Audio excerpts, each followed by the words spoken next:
자리에 앉으셔서 하나님의 말씀을 보겠습니다.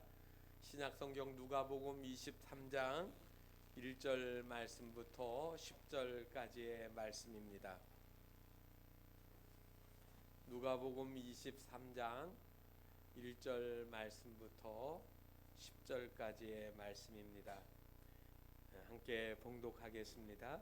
무리가 다 일어나 예수를 빌라도에게 끌고 가서 고발하여 이르되 우리가 이 사람을 보매 우리 백성을 미혹하고 가이사에게 세금 바치는 것을 금하며 자칭 왕 그리스도라 하더이다 하니 빌라도가 예수께 물어 이르되 내가 유대인의 왕이냐 대답하여 이르시되 내 말이 옳도다. 빌라도가 대제사장들과 무리에게 이르되 내가 보니 이 사람에게 죄가 없도다 하니 무리가 더욱 강하게 말하되 그가 온 유대에서 가르치고 갈릴리에서부터 시작하여 여기까지 와서 백성을 소동하게 하나이다. 빌라도가 듣고 그가 갈릴리 사람이냐 물어 헤롯의 관할에 속한 줄을 알고 헤롯에게 보내니 그때 헤롯이 예루살렘에 있더라. 헤롯이 예수를 보고 매우 기뻐하니 이는 그의 소문을 들었으므로 보고자 한지 오래였고 또한 무엇이나 이적 행하심을 볼까 바랐던 영고로라. 여러 말로 물으나 아무 말도 대답하지 아니하시니 대제사장들과 서기관들이 서서 힘써 고발하더라. 아멘. 이제 하이엘의 찬양이 있겠습니다. 십자가의 전달자.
마음이 갈수록 더 좋아지고 목소리가 이렇게 모아졌어요.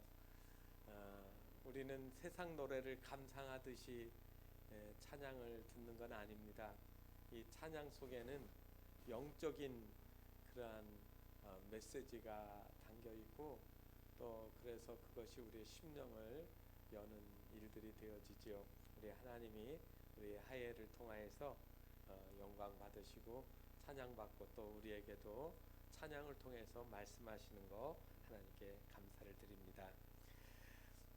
소크라테스는 AD 399년 그의 나이 70세에 국가가 인정하는 신들을 부정하고 젊은이들에게 부패적인 사상을 심었다고 해서 재판을 받게 되었습니다. 재판관은 아테네 시민들이었고요. 그 재판에 배심원들이 500명 정도나 되었다라고 그렇게 이야기합니다. 그래서 이 재판을 받는 것을 소크라테스의 제자 플라톤이 재판을 보면서 책을 썼습니다. 그 책 제목이 뭐냐면 소크라테스의 변명이라는 겁니다. 우리가 알고 있는 말 악법도 법이다 라고 하는 그 말을 여러분들이 아마 들었을 텐데, 그게 소크라테스의 변명 속에 나와 있는 한 부분입니다.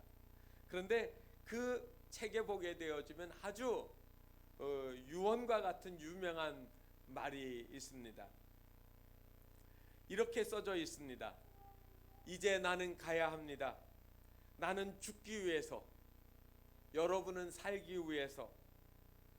그러나 우리를 기다리고 있는 앞길은 어느 쪽이 좋은지 그것은 신만이 알 것입니다 라고 했습니다. 아주 여운이 있는 말 아닙니까? 우리는 죽으면 다 나쁜 것, 사는 것만 의미 있고 값어치 있는 일이라고 생각하는데, 소크라테스는 죽음의 길에서 나는 죽음의 길, 여러분들은 살기 위해서 가지만 그러나 어느 것이 좋은지는 그건 신만이 안다.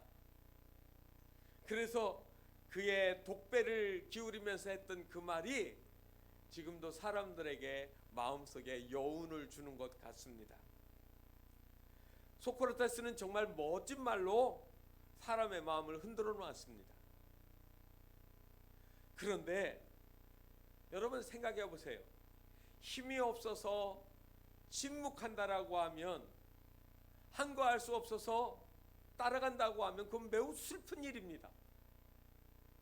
그리고 또 말할 줄 몰라서 입을 열지 못하는 것도 불행 아닙니까? 그런데 힘도 있어요. 말할 줄도 아십니다. 사람을 설득할 수도 있습니다. 그런데 침묵하시는 거예요. 누가요? 예수님이. 예수님은 하나님의 아들이니까 권력이 있습니다. 하늘의 천사들을 움직일 수 있어요. 그런데 그 권력 사용하지 않아요.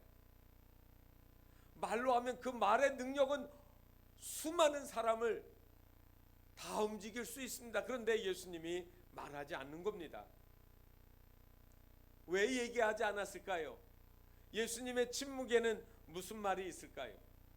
여러분, 우리는 귀가 왜 있느냐고 물으면 뭐라고 합니까? 말을 듣기 위해서라고 하지요. 말을 우리는 귀로 듣는다라고 하는 것을 그냥 쉽게 받아들입니다.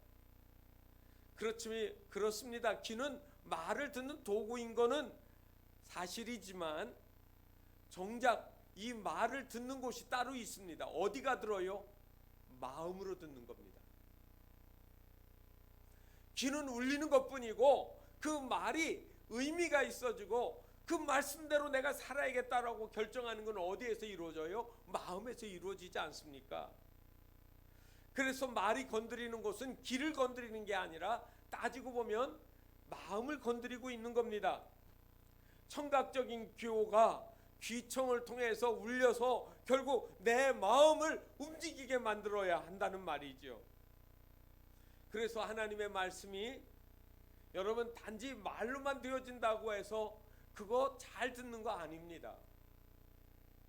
때로는 우리가 침묵해서 기도하고 묵상으로 있는데 하나님의 음성이 들려서 마음을 움직이잖아요. 마음이 뜨거워지면 눈물이 흐르잖아요. 미디어 현상학자인 빌렘 플루셔라고 하는 분이 쓴 글에 이렇게 써져 있습니다. 쓴다는 것은 표면 위에 물질을 올려놓는 것이 아니라 표면을 긁는 것이다. 따라서 글은 마음을 긁는 것이다. 여러분, 성경에 보면 신비에 새긴다는 말이 있잖아요. 마음에다가 새기는 거예요. 돌에다가 비석에다가 글씨 쓰는 것뿐만 아니라 하나님의 말씀이 눈으로 그냥 읽고 지나가는 게 아니라 내 마음속에 쓰여지는 거예요. 말씀으로 그것이 내 안에 들어와서 내 마음의 표면에다가 한자 한자 새기게 되어질 때 그것이 신앙인의 삶에서 그것이 삶으로 나타나게 되어진다는 말입니다. 유대 공회에서 예수님이 감람산에서 기도하고 잡혀오셨습니다. 여러분들이 성경을 보시면 그 22장 63절 말씀 64절 이렇게 보게 되어지면 예수님 잡아다 놓고 바로 재판한 거 아닙니다. 대제사장이 나오기 전까지요, 희롱했다고 했고요, 때렸다고 했고요, 눈을 가려놓고, 그리고 너를 친자가 누군지 맞히라고 하면서 계속 뺨을 때렸습니다. 여러분, 아무리 내가 죄를 졌어도 그렇게 막 매를 맞고 그러면은 발악을 하게 되어지고, 니들 내가 어떻게 그냥 안 놔둘 거야라고 막 발버둥 치지 않겠습니까?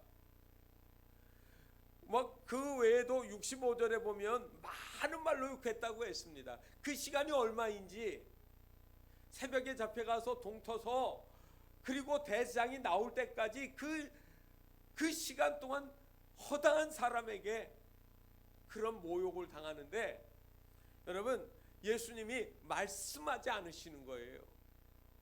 참 이상하지요.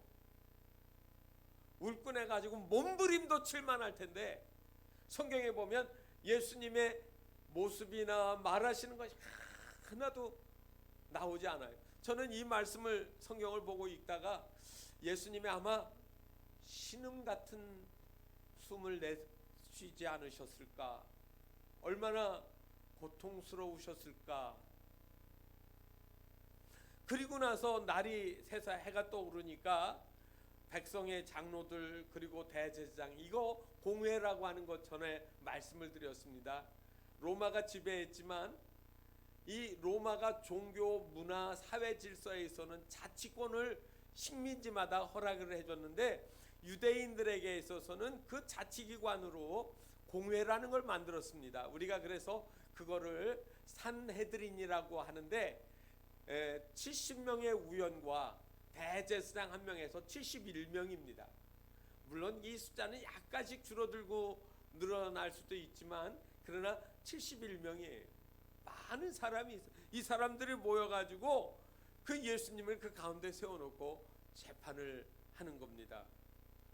그러면서 질문이 뭡니까? 내가 그리스도이거든 우리에게 말하라. 내가 말할지라도 너희가 믿지 아니할 것이요 내가 물어도 너희가 대답하지 아니할 것이니라. 그러면서 예수님이 그들에게 딱 한 말씀이 있습니다.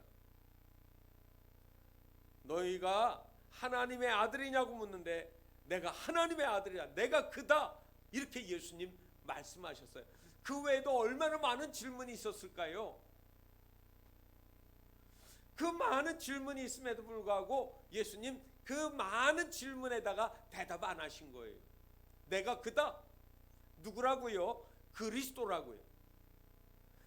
그리고 나서 그들이 그 증거니까 이제 더 이상 볼 것도 없다 해놓고 사형을 시키기 위해 가지고 이 자치회 공회는 사형권이 없으니까 누구에게 끌고 가냐면 빌라도에게 끌고 갑니다. 그리고 빌라도에게 끌고 가서는 뭐라고 합니까? 여러분, 내가 그리스도라고 하는 말은 유대인들 사회에서 통용되는 말이잖아요. 그러니까 그거 가지고 사용시켜 주십시오라고 하는 말이 안 되는 겁니다. 그래서 세 가지 중요한 이유를 댑니다. 여기에 보면 그 말씀이 2절에 나와 있는데 그거를 저는 거꾸로 이야기를 하겠습니다. 첫째는 이 사람들이 자칭 왕이라고 한다. 그래서 유대인의 왕이라고 한다는 말이에요. 여러분, 유대에는 지금 누가 집행관으로 나와 있습니까? 빌라도가 나와 있습니다. 저 갈릴리 쪽에는요, 헤롯 분봉왕 헤롯 안티파스예요. 그리고 그 더 동쪽에는 누가 있느냐면 헤롯 빌립이 나와 있습니다. 이런 땅을 나누어 가지고 통치를 하고 있는 이 사람들은 다 누가 준 권한을 가지고 있습니까? 로마 황제 시저가 주는 권한에 의해서 왕이 되어진 겁니다. 그런데 내가 왕이라고 하는 거예요. 그러니까 이거는 뭐라고 얘기할 수 있느냐면 로마 황제의 허락도 받지 않고 나라를 세우려고 한다라고 하는 정치적인 이슈 또는 군사적인 이슈로 만들어 놓은 겁니다. 또 하나는 로마는 세금을 걷어들여서 이 로마라고 하는 제국을 유지해 나갔습니다. 전쟁 비용도 감당할 것이고, 그리고 로마의 그 시민 계급들이 누리는 자유를 만끽하고 있었을 겁니다. 그런데 이 예수님이 세금 납부를 거절하고 납부하지 말자는 그런 운동을 하고 있다는 겁니다. 사실은 그 말도 오해가 있는 말이죠. 가이사의 것은 가이사에게, 하나님의 것은 하나님께라고 예수님 말씀하셨어요. 내지 말란 말 안 하셨다고. 또 하나는 사회를 교란하고 민심을 흉흉하게 한다는 이야기입니다. 로마가 만들어 놓은 팍스 로마나, 로마가 평화를 준다라고 하는 이 말을 깨트리기 위해서 밀란을 선동하고, 그리고 폭동을 일으킬지 모른다라고 하는 위험인물이라고 하는 말을 예수님에게 하고 있는 겁니다. 그래서 빌라도가 질문했습니다. 내가 유대인의 왕이냐? 그렇지만 빌라도가 누굽니까? 이 유대인들, 사내들인의 그 장로들이 하는 말을 다 꿰고 있는 겁니다. 이거는 종교적인 이슈지 정치적인 이슈가 아니야. 이 사람 위협적인 인물도 아니라고. 그래서 이 사람에게는 죄가 없다. 이게 빌라도의 말입니다. 그랬더니 사람들이 더 시끄럽게 떠들어댑니다. 소동하게 만들어진 것이죠. 그런데 예수님이 갈릴리 나사렛 출신이니까 그 갈릴리 나사렛을 다스리던 분봉왕 헤롯이 6월절에 예루살렘으로 내려왔습니다. 그래서 예수님을 이 헤롯 안티파스 분봉왕 헤롯에게 보내서 내 관할에 있는 사람이니까 네가 재판하라고 보낸 겁니다. 그 이야기가 오늘 8절로부터 10절에 나와 있는 말씀입니다. 이 헤롯은 이 예수님이 기적을 행하고 이적을 행하는 많은 이야기를 자기 관할 구역에서 했기 때문에 다 듣고 있었어요. 그래서 보고 싶었고, 그리고 그에게 그러한 주문을 하면 그가 과연 할 수 있는지 없는지, 거짓말인지 아닌지를 확인하려고 재미있어 했던 것 같습니다. 그래서 9절에 보니까 여러 말로 물었는데 아무 말도 대답하지 않았다. 여러분, 빌라도가 질문해도 한마디로 내가 그러라, 그 말로 끝이 난 거예요.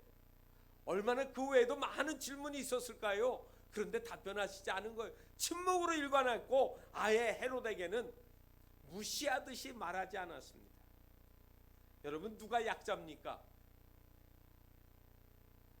어떻게 했는지 내가 하는 일들은 로마에 불충하거나 모반을 하거나 폭동을 일으키는 일이 아니었다라고, 나는 불쌍한 사람들을 돌보고 가르쳤고 먹였다라고 말씀하셔도 되는데 예수님 침묵하시는 거예요. 왜 침묵했을까요? 저는 이렇게 생각했습니다. 말로 하는 것보다 침묵으로 하는 것이 그 하시고자 싶은 이야기의 본질을 잘 드러내고 있다라고 생각한 겁니다. 그러면 예수님이 나는 무죄하다라고 얘기하지 않으면 어떻게 될까요? 대제사장과 장로들이 계획했던 것처럼 결국 처형을 당해서 죽을 거 아닙니까? 그것도 십자가에 매달으라고 해서 죽으면 처참한 죽음을 당할 거를 예수님이 왜 모르시겠어요? 죽을 거를 알고도 예수님이 침묵하셨다? 왜 그랬을까? 도대체 침묵이 무슨 의미가 있는가? 바로 그 말씀을 여러분들이 상기하셔야 된다는 말입니다. 사람들은 끊임없이 신이 되려고 노력을 했습니다. 저 옛날 이집트의 왕 파라오는 자기가 누구라고 했느냐면 태양신의 아들이라고 했습니다. 태양신의 아들.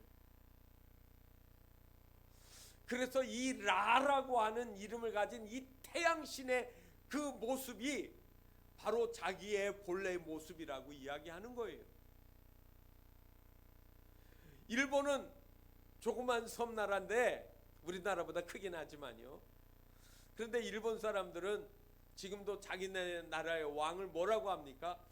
천황, 하늘의 황제, 다른 말로 하면 신이라는 거예요. 하나님이라는 거죠.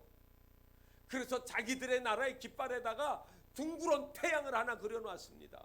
이 제자전 때 그 깃발에 보면 우길승천이라고 해가지고 태양을 그려놓고 빛이 쫙 펼쳐놓은 걸 놓고 우리는 태양의 나라, 신의 나라라고 망하지 않는다라고 주장한 겁니다. 그게 우리나라에도 있어요. 북한에 가면 김일성의 생일날은 여러분 우리나라에 없는, 남한에 없는 명칭이 하나 붙었어요. 태양절. 태양이신 우리의 위대한 수령이 태어났다는 거예요. 여러분 이 이야기는 한결같이 뭐를 얘기하는 겁니까? 내가 무소불위의 힘을 가지고 세상을 움직이고 그리고 나의 번영과 그리고 안위를 지켜나가겠다라고 하는 그런 이야기를 하는 겁니다. 그런데 하나님이요 인간의 몸으로 내려오셨어요. 이게 역설 아닙니까? 사람은 신이라고 떠들고 진짜 살아계신 하나님이 사람으로 오신 거예요. 여러분 그거를 질문해 보신 적이 있습니까? 왜 사람의 몸으로 오셨는가? 사람의 몸으로 오신 이유는 딱 한 가지예요. 죽으려고 오신 거예요. 탄생 자체가 사람의 몸으로 입고 오시는 그 순간부터 죽음을 위해서 오신 거예요. 왜 죽으려고 하셨을까? 그래서 예수님이 그 많은 사람들이 질문하는데 침묵하신 이유는 나는 죽으려고 왔다라고 하는 메시지를 주는 겁니다. 죄를 지은 인간, 여러분 하나님의 법칙이 하나 있어요. 우리가 잘 아시는 것처럼 죄의 값은 사망이에요. 죄의 값은 사망이란 말은 죽는다 이 말입니다.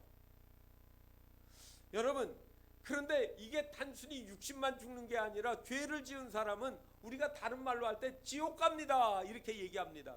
여러분 지옥이 무슨 뭐 따뜻한 사우나인 줄 아세요?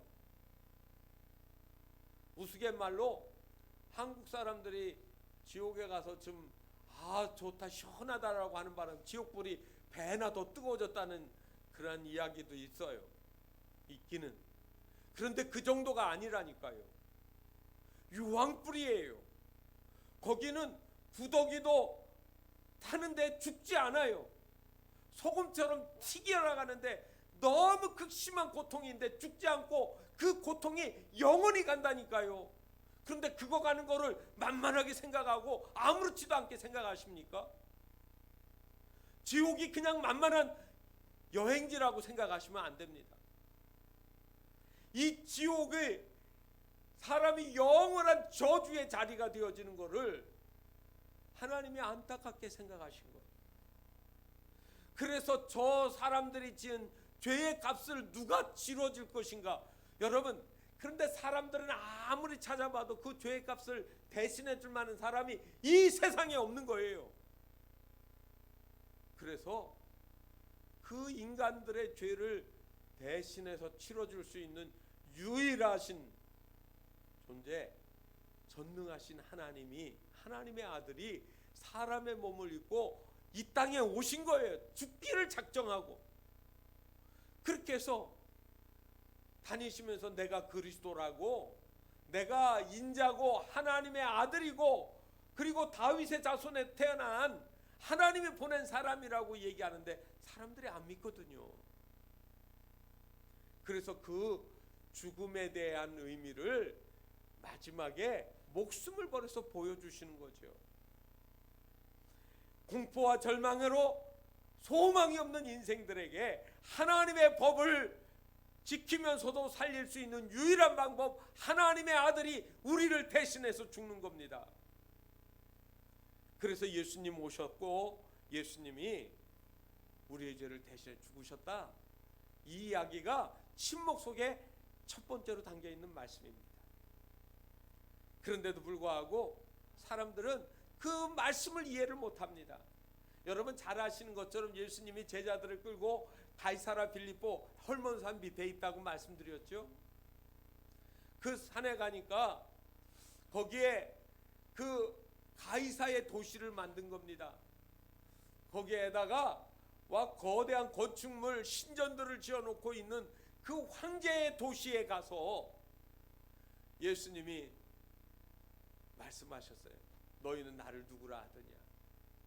사람들이 선지자라고도 하고 누구라고도 하는데 너희들은 나를 누구라 하느냐?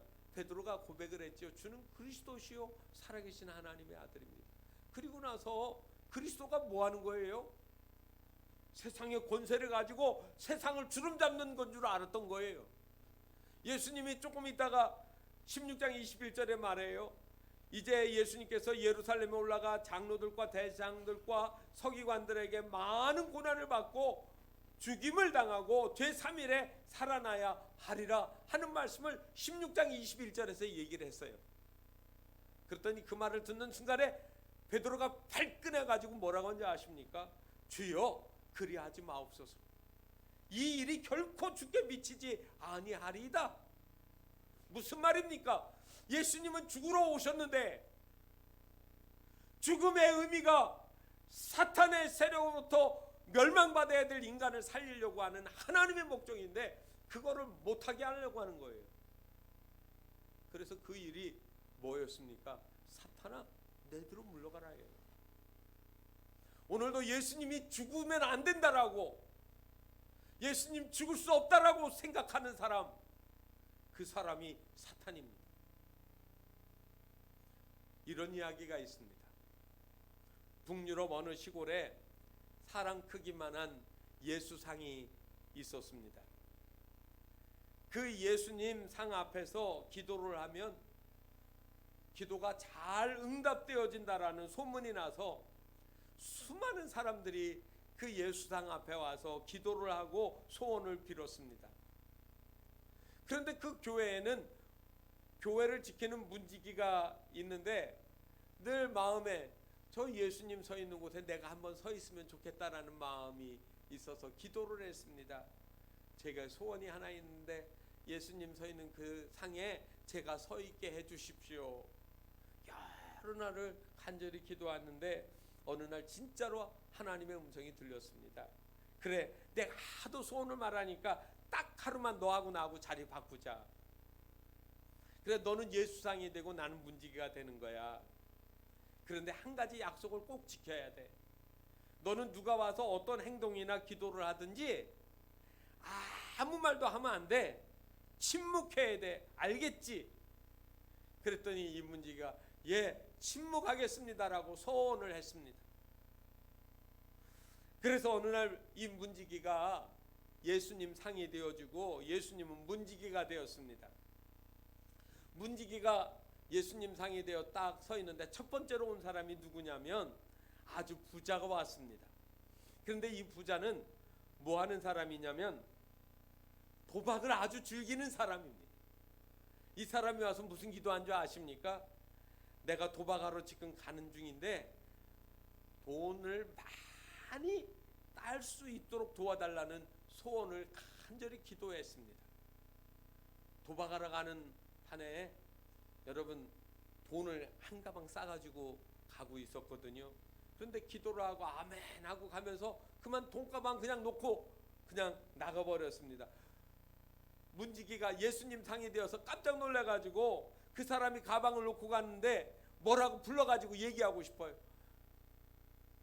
그러다가 예수님하고 약속한 것 때문에 가방이 놓아있는 대로 그냥 말도 못하고 가만히 침묵을 지켰습니다. 그런데 두 번째로 조금 후에 누가 들어오느냐면 가난한 농부가 들어왔습니다. 이 가난한 농부가 와서 기도하는데 이런 내용입니다. 지금 아내가 중병으로 누웠는데 치료비가 없어요. 예수님 어떻게 좀 도와주세요 하고 눈물을 흘리면서 기도를 하는 겁니다. 그리고 기도하고 아멘하고 눈을 떴는데 이렇게 보니까 앞에 가방이 하나 있거든요. 그래서 딱 열어보니까 돈이 가득 들어있습니다. 이 농부는 벅찬 가슴에 아 하나님이 내 기도를 들어주셨구나 하고 그 돈가방을 들고 나가는 겁니다. 예수님 상이 된 문지기가 또 말을 하고 싶습니다. 아닙니다 아닙니다. 그건 바로 앞에 기도하러 온 사람이 놓고 간 건데 그거 지금 찾으러 올 건데 라고 이야기를 하려고 했지만 예수님하고 약속 때문에 말 못했습니다. 세 번째로 또 한 사람이 기도하러 왔습니다. 배를 타고 먼 바다로 나가는 청년이었습니다. 이 청년은 이런 기도를 합니다. 제가 이제 선원이 돼서 먼 바다로 나가기 직전입니다. 제가 항해를 하는 동안에 저를 지켜주시고 바다에서 위험으로부터 저를 지켜달라고 간절히 기도를 하고 나가려고 하는데 아멘 하기도 전에 교회 문이 벌컥 열렸습니다. 그리고 돈가방을 두고 간 그 부자가 눈이 부리부리한 눈을 뜨고 어딨어 하다가 보니까 앞에 청년이 하나 있거든요. 이 청년의 멱살을 탁 붙잡고 이놈아 내 돈 내놔 내 가방 내놓으라고 소리를 지르기 시작합니다. 청년은 아닌 밤중에 홍두깨예요. 무슨 행패냐고 나는 그런 거 모른다고. 그랬더니 이 부자가 말이에요. 이 청년을 질질 끌고 경찰서로 가자고 하는 겁니다. 난장판이 된 겁니다. 그렇게 옥신각신하면서 다투는 걸 본 문지기가 마침내 참지 못하고 말을 했습니다. 내가 당신이 그 가방을 놓고 가는 걸 봤는데 이 청년 바로 앞에 한 농부가 와서 자기 아내 그 병을 놓고 기도하다가 그 가방이 하나님이 주신 건 줄 알고 갔다고. 그 청년은 잘못이 없다라고. 그래서 일이 수습이 됐습니다. 이 첫 번째 봤던 부자는 부지런히 농부에게 가져갔던 그 가방을 다시 회수를 했고 이 청년은 다시 배를 타고 바다로 갈 수가 있게 된 겁니다. 그런데 하나님이 노하셨어요. 그러니까 너 나하고 약속을 안 지켰구나. 그러니 너 이제 그만 내려와. 그랬어요. 그랬더니 이 문지기가 이렇게 말합니다. 약속 지키지 못한 건 죄송하긴 하지만 그렇다고 화내실 것까지는 없잖아요. 예수님 생각해 보세요. 제가 안 할 일 했습니까? 나쁜 일 했습니까? 사실을 사실대로 얘기해서 이것 다 문제를 풀어줬는데 저한테 왜 화를 내세요? 하고 예수님한테 반문을 했습니다. 예수님이 이렇게 말씀하셔요. 너와 나의 약속을 지키지 않은 것만으로는 잘못이 그것만으로도 큰 건데 너는 이 일이 어떻게 됐는지 모르지? 부자는 그 돈 가지고 도박장 가서 돈을 다 날렸거든. 그리고 그 농부의 아내는 치료비가 없어서 목숨을 잃었어. 더더욱 잘못이 뭔 줄 아니? 그 청년이 그냥 놔뒀으면 배를 못 탔을 텐데 내가 그 청년이 배를 탈 수 있게 만들어 놨는데 그 배가 바다에서 침몰하여 죽게 되어진 거야. 내가 침묵으로 일해야 되는 이유를 너에게 왜 말한 줄 알겠느냐라고 예수님께서 꾸중하신 거예요. 그렇습니다. 사람들은요, 그 다음의 일들을 몰라요. 당장 눈앞에 있는 일들 때문에 침묵을 못 견뎌야 하는 거죠. 하나님이 왜 우리를 위하여서 십자가에서 죽어야 되는지, 그래야 왜 우리 죄가 사해지는지를 이해를 못하고 우리의 왕이 되어주셔서 우리의 높임을 주님이 주시고 배부름을 주시고 출세를 주시고 영화를 달라고 오늘날도 우리에게 얘기하는 거 아닙니까? 또 하나는 이 침묵 속에는 사랑이 담겨 있습니다. 구약 성경에 보면 아가서에 솔로몬 왕과 술람미 여인의 사랑 이야기가 나옵니다. 그 이야기 마지막 8장에 가보면 8장 6절에 이런 말씀이 나옵니다.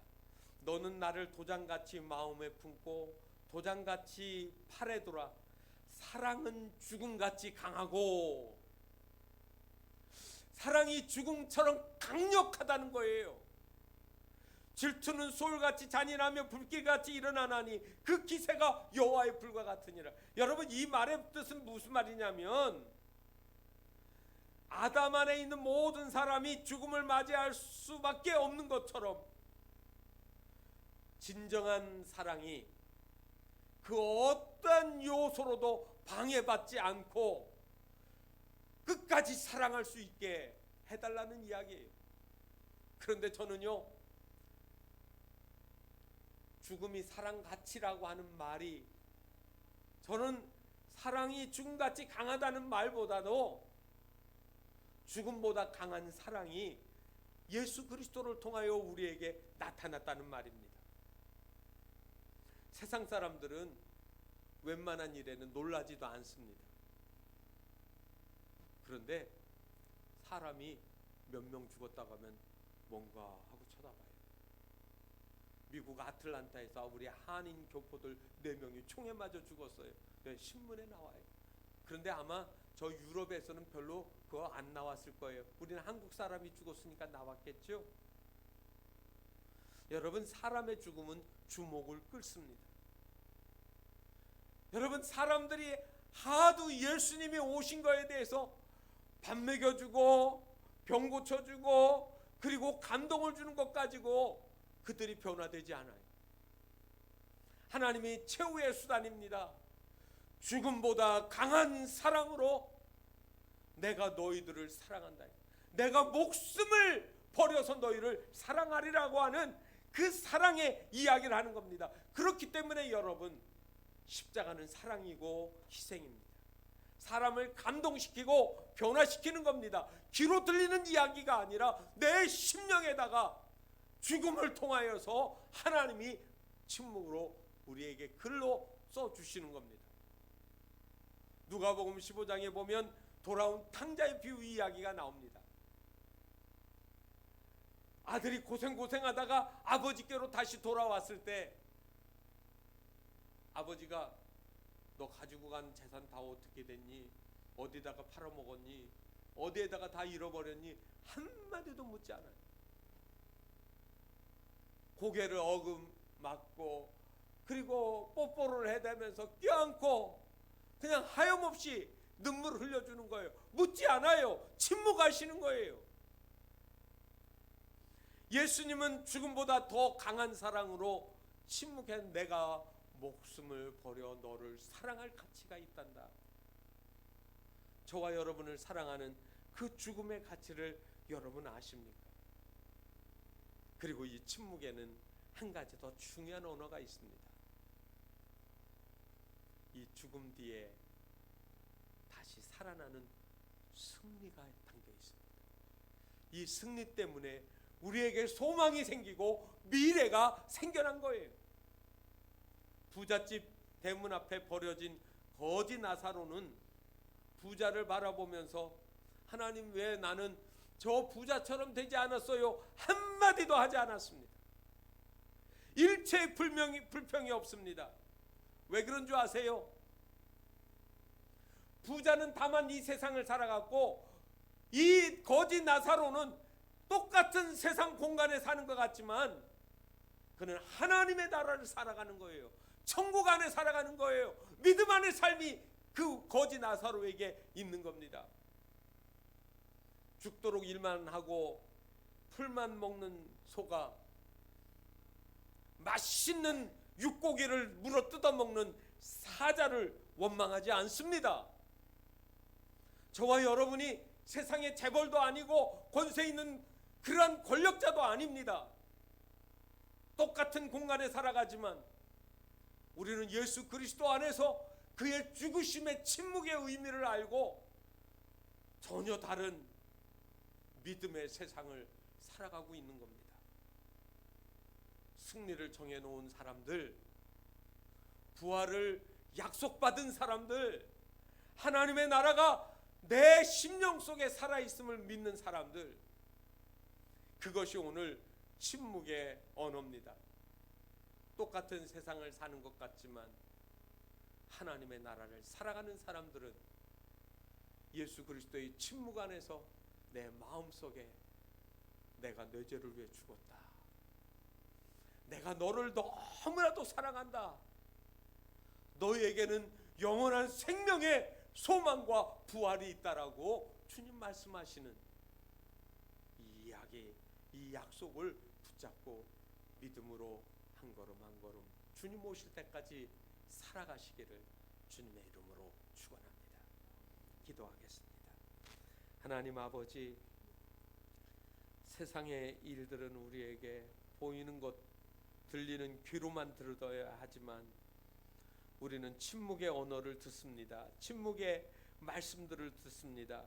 그리고 주님이 무언의 말씀을 통하여 우리의 심령 안에, 우리의 가슴 속에, 우리의 마음 속에 새겨놓은 이 죽음의 대가, 죄를 씻어주시고 그리고 우리를 사랑하시고 영원한 생명의 부활을 이야기하시는 이 메시지를 깨닫는 저희들 되게 하여 주시옵소서.